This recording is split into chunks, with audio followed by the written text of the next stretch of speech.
یہ ہمارے پاس anchor bolt type 3 ہیں. اچھا یہ ٹائپ 3 اور یہ ٹائپ 3S ASTM 193 کے مطابق ہونا چاہیے. یہ اس کے نوٹس ہیں جو ہم نے پہلے ٹائپ 2 اور ٹائپ 1 کے لیے ڈیفائن کیے ہیں وہی ہیں. آگے ہم جائیں گے تو یہ ہمارے پاس سلیوز ہیں. سلیوز کیا ہے؟ سلیوز ہمارے پاس ایک پلاسٹک کا چھوٹا سا ایک امبیڈڈ مٹیریل ہے جو ہم اس لیے لگاتے ہیں جہاں پہ ہمارے پاس اینکر بولٹ کی موومنٹ میں جو ٹالرنس ہے وہ ہم اچیو نہیں کر سکے تو ہم اس کو استعمال کر کے ایزیلی ہم اینکر بولٹ کو موو کر سکتے ہیں. اس کو آپ ذرا گوگل میں دیکھیں گے تو آپ کو اس کی ساری چیزیں سمجھ میں آ جائے گی. اچھا یہ ہمارے پاس اس کے اینکر بولٹ مٹیریل کی اسپیسیفیکیشن ہے، سائزز ہیں، پروفائل ہے، تھریڈ پروفائل ہے اور نٹ اسپیسیفیکیشن ہے. اور یہ کوٹڈ ٹائپس ہیں تو کوٹڈ ٹائپس کو تھوڑا سا ہائی لائٹ کر کے یہاں پہ لے کے آتے ہیں. کوٹڈ ٹائپ میں گیلوینائز ٹو ASTM A153 یا A153M کے مطابق جو کلاس سی ہے اس کے مطابق ہونی چاہیے، یا اگر ہم ASTM B695 استعمال کریں تو وہ کلاس 50 کا ہونا چاہیے. یہ سارے ہمارے پاس جو نٹ بولٹ ہے جو کیٹیگری یعنی 1 2 اور 3 میں آ رہے ہیں تو یہ اس کے لیے کوٹڈ ٹائپ کے سٹینڈرڈز ہیں.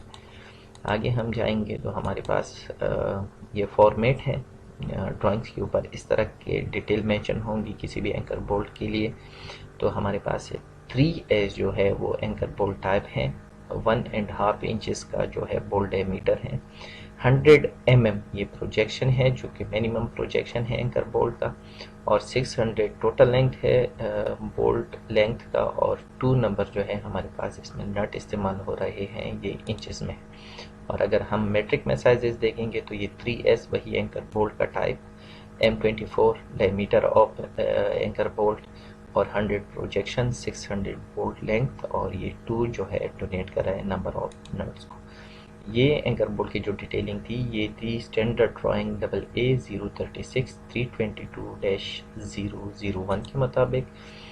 یہ وہی چیز ہے اور یہ ساری ڈیٹیل یا نوٹس بھی وہی ہے جو ہم نے پہلے ڈسکس کی تھی. اچھا ٹالرنس ہمارے پاس کیا ہونی چاہیے اگر ہم اینکر بولٹ کو لگا رہے ہیں، اینکر بولٹ کے گروپس ہے یا اینکر بولٹ کا دوسری انڈیویجول اینکر بولٹ کے ساتھ جو ٹالرنس ہے ڈائمینشن میں ویریشن کا یا لیول کا وہ کیا ہونا چاہیے.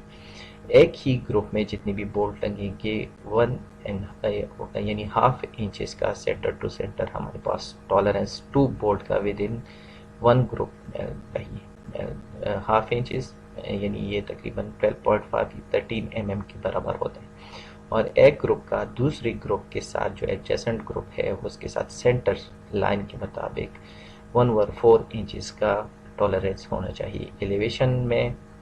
ایلیویشن جو ٹاپ ایلیویشن ہے یعنی اینکر بولٹ جو کنکریٹ سرفیس سے اوپر جائے گا جس کو ہم پروجیکشن کہیں گے. پروجیکشن میں ہمارے پاس ٹالرنس ہے ½ انچ کا یعنی 12.5 یا 13 کا پلس اور مائنس. ٹھیک ہے.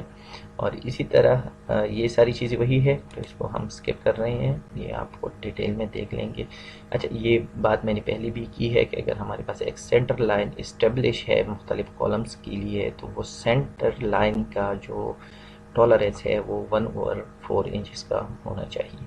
یہ باقی چیزوں کو میں اتنی ڈیٹیل میں نہیں جا رہا. اچھا یہ جو ہمارے پاس ورٹیکیلٹی ہے اس میں جو ریشو ہے وہ 1:40 کے مطابق ہو.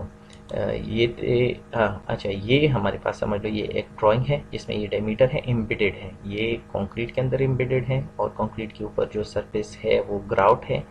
گراؤٹ کے اوپر بیس پلیٹ پہ نٹ ہے اور نٹ کے نیچے واشر لگا ہوا ہے.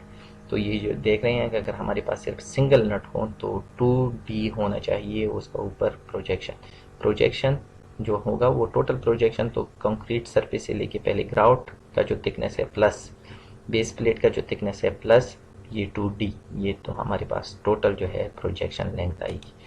دوسرا ہمارے پاس اگر 2 نٹ استعمال ہو رہے ہیں تو ہم پہ یہ اوپر نیچے تو ساری چیزیں وہی ہوگی. کنکریٹ کے اوپر ہمارے پاس گراؤٹنگ مٹیریل ہے، گراؤٹنگ مٹیریل کے اوپر ہمارے پاس ہے بیس پلیٹ اور بیس پلیٹ کے اوپر 2 نٹس کا اینکر بولٹ لگا ہوا ہے تو وہ 3D ہونا چاہیے یعنی بیس پلیٹ سے اس کی ہائٹ. اور یہ اسی طرح اس میں بھی یہ ساری ڈیٹیلز ہیں. تو یہ تھا ہمارے پاس اینکر بولٹ کے حوالے سے ساری ڈیٹیلنگ. اور یہاں پہ